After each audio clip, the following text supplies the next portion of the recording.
Can I get sponsored in my job? This is a question that we always get asked by a lot of applicants. And honestly, it depends on obviously the occupation that you're in and the type of visa that you're looking to apply for. So there's a lot of different types of employer-sponsored visas. And basically, probably the most common is the 482 Skills in Demand visa. Now, look, in order to apply for this, you will need to apply for an occupation that's on the core skills occupation list. So I'll put the link below to all the different occupations available on there, and we can have a look through that.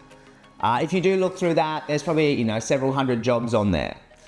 However, if your occupation is not on that list, there may still be other visa options for you through employer sponsorship. Here's a link to their website below. It'll show, if you type in your occupation, so you're a carpenter, for example, it'll show the potential different types of visas. So maybe you could do a training visa or a skilled regional visa. There are different options available there, right? So let's take the occupation of restaurant manager, for example. So restaurant manager recently was taken off the 482 your core skills list. So in most places, you generally cannot apply for that occupation anymore for the standard 482 core skills visa. However, the occupation is on the 494 skilled regional, it's on the 407 list, it's on the 186 TRT list, so there's different options there. When you're looking for your occupation, it's really important that you look up with ANSCO to see what type of education and work experience is required for your occupation. So for example, if we look up the occupation of restaurant manager, you can see here the different duties that are needed.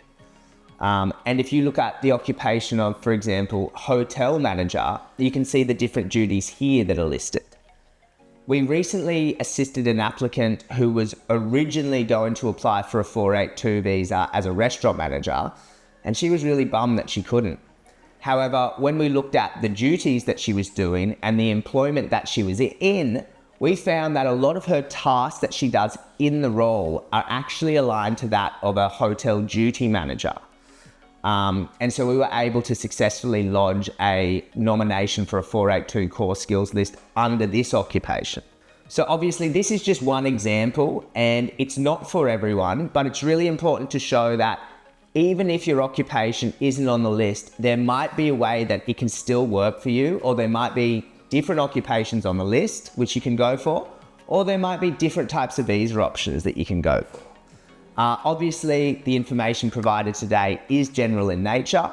However, if you do have any questions, feel free to contact Pathway to Oz. Thanks.